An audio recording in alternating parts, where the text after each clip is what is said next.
बना बनाया खेल तो बिगड़ चुका है ईजा। सॉरी सरकार। क्यों चौंक गई आप कि मैं यहाँ क्या कर रही हूँ?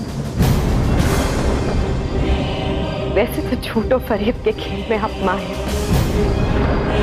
इसलिए शायद आपको कोई गिला नहीं होगा कि मैंने आपको मैसेज करके धोखे से यहाँ क्यों बुलाया। फार्म हाउस पे जब आप और आपका वो आदमी कबीर को ढूंढने पहुंचे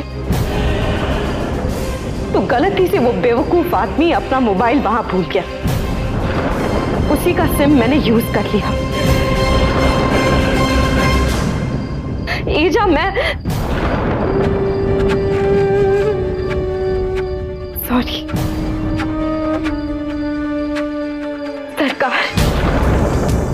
जो समझने की कोशिश मैं कर रही हूं वो ये है कि आज तक आपका असली चेहरा किसी ने देखा कैसे नहीं। एक मां जो खुद अपनी औलाद को मरवाना चाहे, उसकी खुशियां छीनना चाहे, उसका ये घिनौना रूप कभी किसी के सामने कैसे नहीं आया? हाँ, बेवकूफ लगूंगी मैं अगर मैं आपसे अब भी ये पूछूं कि क्या आपने ये सब उन 900 करोड़ रुपए के लिए किया?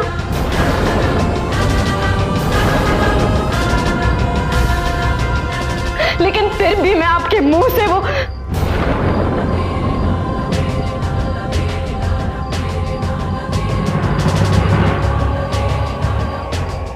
यकीन नहीं आता।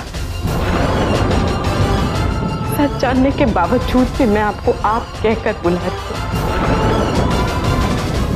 लेकिन क्या करूं मैं? आज भी कहीं ना कहीं दिल यही दुआ कर रहा है कि काश कि ये सपना हो, एक ऐसा सपना जो नींदें तो उड़ा दे लेकिन सच कभी ना हो। माफ कर दीजिए मुझे परी। आप प्लीज किसी को ये मत बताइएगा कि मैंने कबीर को मारना चाहा, मैंने आपको मारना चाहा। प्लीज किसी को मत बताइएगा। वो एक्सीडेंट और उसके बाद कबीर पर आप पर जो हमले हुए वो सारे मैंने करवाए थे। मैं कबूल करती हूँ। इतना ही नहीं, लेकिन आपकी माँ की मौत की जिम्मेदार भी मैं हूँ। मेरी वजह से हुआ ये सब। हाँ, आपने बिल्कुल ठीक कहा परी। ये सब मैंने 900 करोड़ रुपए हासिल करने के लिए किया। माफ कर दीजिए मुझे। लेकिन परी आप ये किसी को मत बताइए, खास करके कबीर को मत बताइए कि उसकी माँ का असली रूप इतना घिनौना है।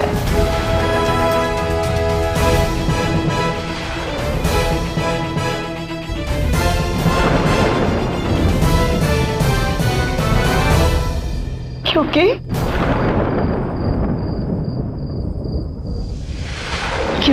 बेवकूफ लड़की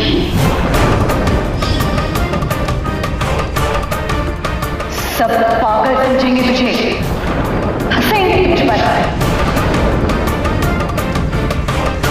सबूत क्या है तेरे पास? है सबूत? इसलिए इतराना बंद कर और देख कौन है तेरे सामने।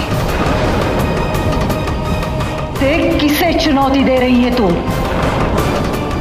समझ रही है?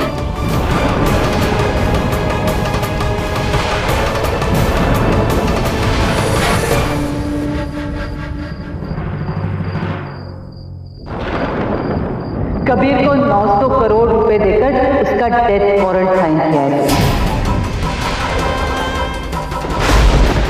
वो मरेगा नहीं।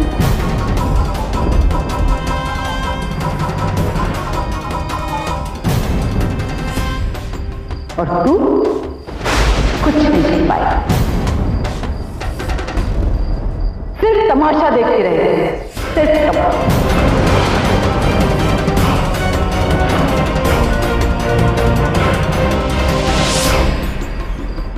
देख, तुझे एक मैं सलाह देती हूँ तेरी भलाई के लिए। ये कबीर से कभी मत कहना, क्योंकि कबीर अपनी मां पर अंधा विश्वास करता है। और वैसे भी कुछ आखिरी दिन बचे हैं उसकी जिंदगी के, चैन से जीने देना उसे। और तू तो बीवी है उसकी, दुश्मन नहीं, नहीं ना?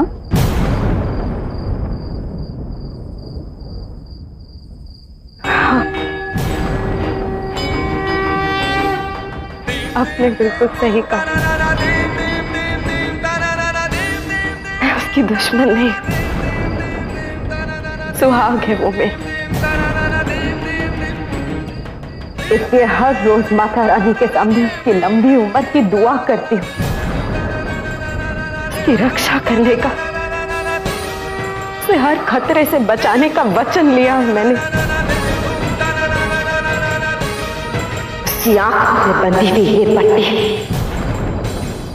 मैं खोलूंगी, मैं तोड़ूंगी उसका अंधविश्वास, आपकी सच्चाई मैं लाऊंगी कबीर के सामने।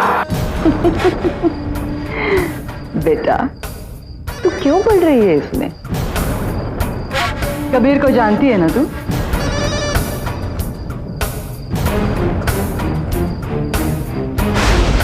भगवान भी आकर उसे कहेगा ना कि तेरी माँ का असली रूप ऐसा है, तभी भी वो यकीन नहीं करेगा।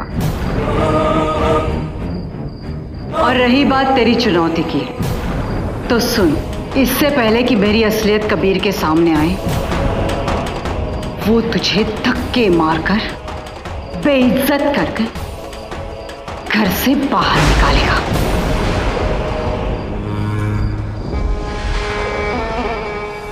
वादा रहा।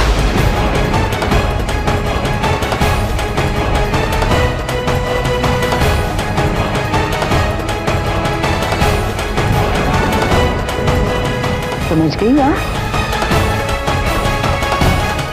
परी?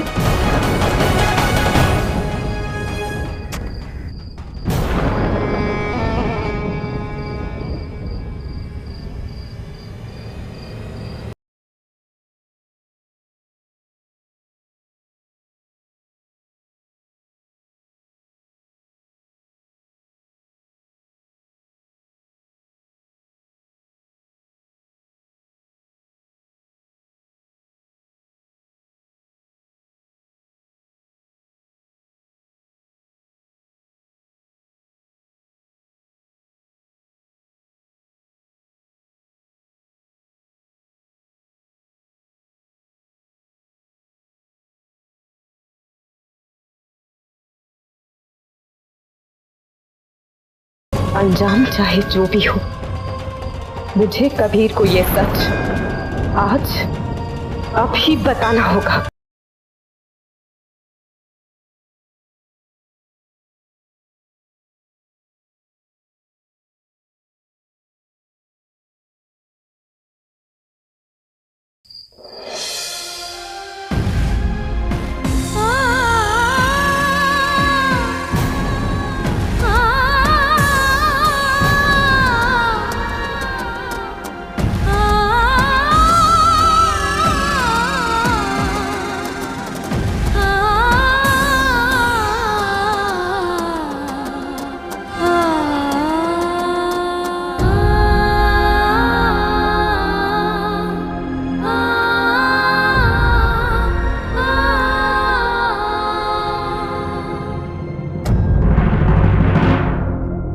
सुकून से सो रहे हो,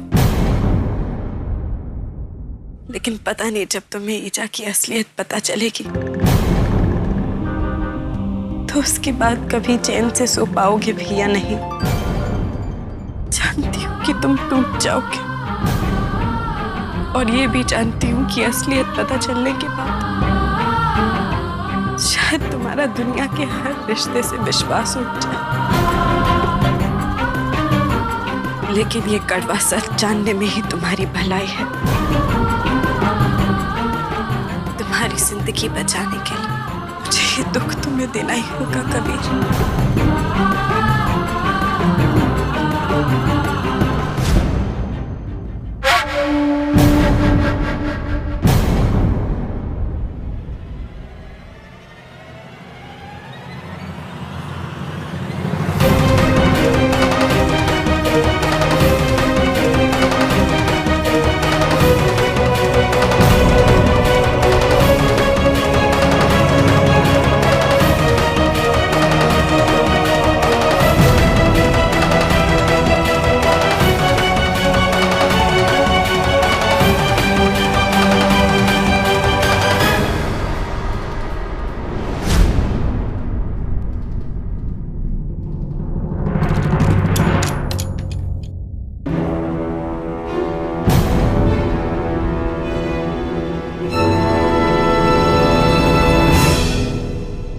क्या हुआ परी? नींद नहीं आ रही है? या फिर ये सोच रही है कि कबीर को उस नींद से कैसे जगाऊं जिसमें मैं उसे बचपन से सुलाती आई हूं? सोच, अच्छे से सोच ले। मैं कुछ नहीं बोलूंगी।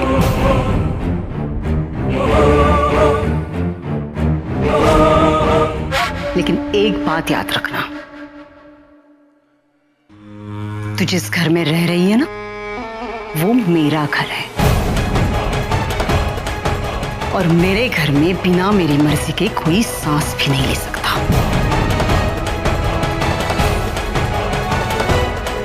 लेकिन मैं तुझे कुछ नहीं बोलूंगी, तू जो चाहे कर ले। तू मेरी परी है ना? अगर तू सांस नहीं लेगी तो तू जिंदा नहीं बचेगी, और अगर तू जिंदा नहीं बचेगी तो फिर खेल का मजा ही क्या है?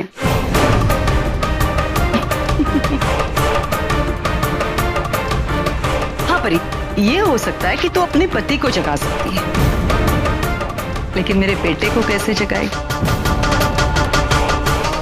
मुझे अपने बेटे पर पूरा विश्वास है। आज तक जो लाड़ प्यार उस पर लुटा रही हूं, वैसे बेकार थोड़ी नहीं जाएगा। और माँ की ममता के आगे तो पत्नी का प्यार पानी भी नहीं मांगेगा।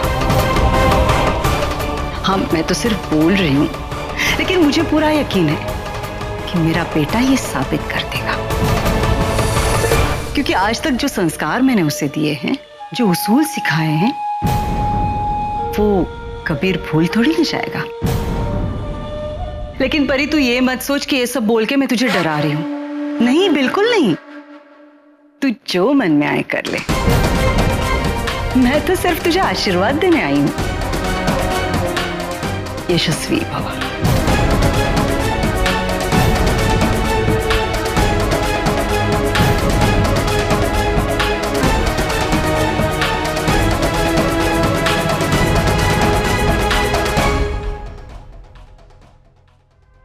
आप आई तो मुझे धमकाने थी, लेकिन अनजाने में मेरी मदद करके चले गए।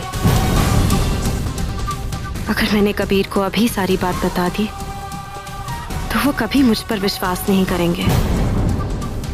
बिना सबूत के वो कभी नहीं मानेंगे।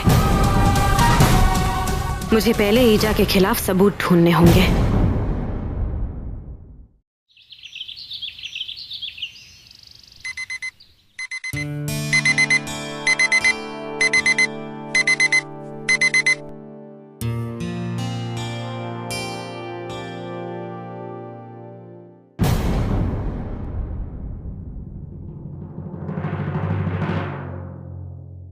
कबीर,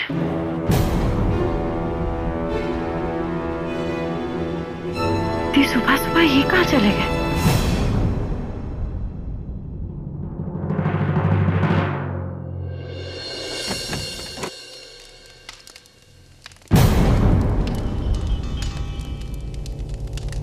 हवन? फलचारु भक्षणम उमा सुतम शोक विनाशकारकम नमः विघ्नेश्वर पादवंद्यम सर्वमंगलमांगल्ये शिवे सर्वार्थ साधिके शरण्ये त्र्यंबके गौरी नारायणी नमस्तुते।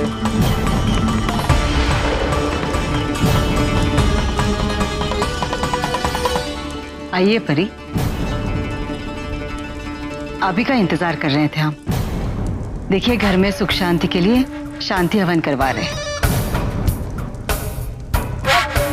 ताकि घर से सारी बलाएं टल जाए।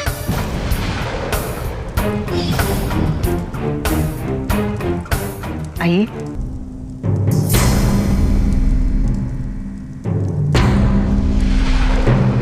रुकिए।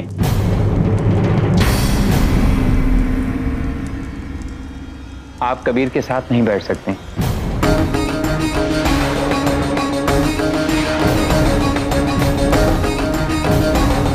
घर के लिए शांति पूजा थी, तो मैंने घर के सभी सदस्यों की कुंडलियां देखी और कुंडलियों के अनुसार इस घर के ऊपर आजकल जो भी समस्या है उनका कारण है कि आपके और कबीर के कुछ ग्रह नहीं मिलते हैं और उसका असर सीधे कबीर के ऊपर पड़ रहा है। आप इनकी पत्नी हैं, इसलिए आपके घर में इतनी सारी अप्रिय घटनाएं घट रही हैं।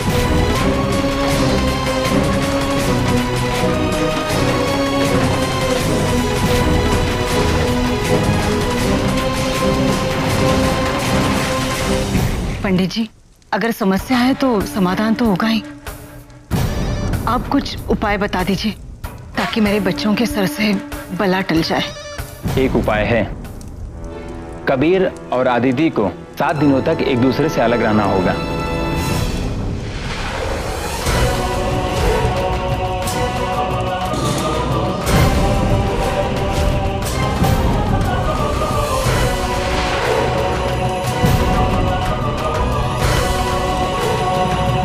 इन 7 दिनों में किसी भी तरह का संपर्क नहीं होना चाहिए। एक दूसरे से फोन पर भी बात नहीं कर सकते।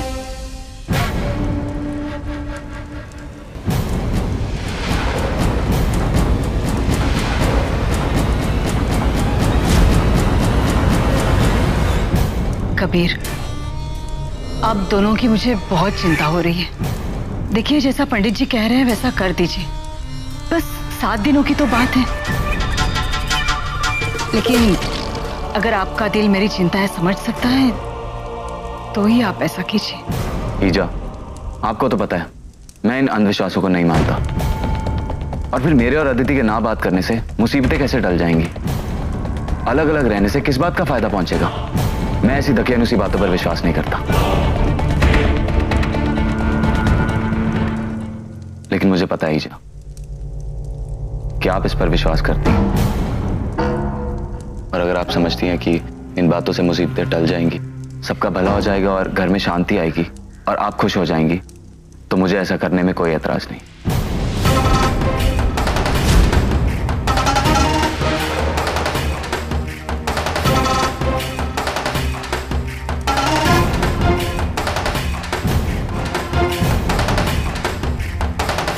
अदिति, हम ईजा के लिए इतना तो कर ही सकते हैं।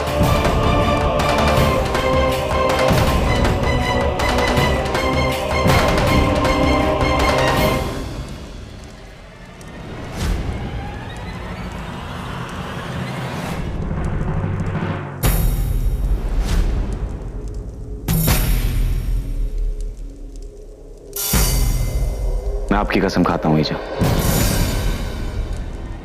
इन 7 दिनों में मैं अदिति से किसी तरह की कोई बात नहीं करूंगा।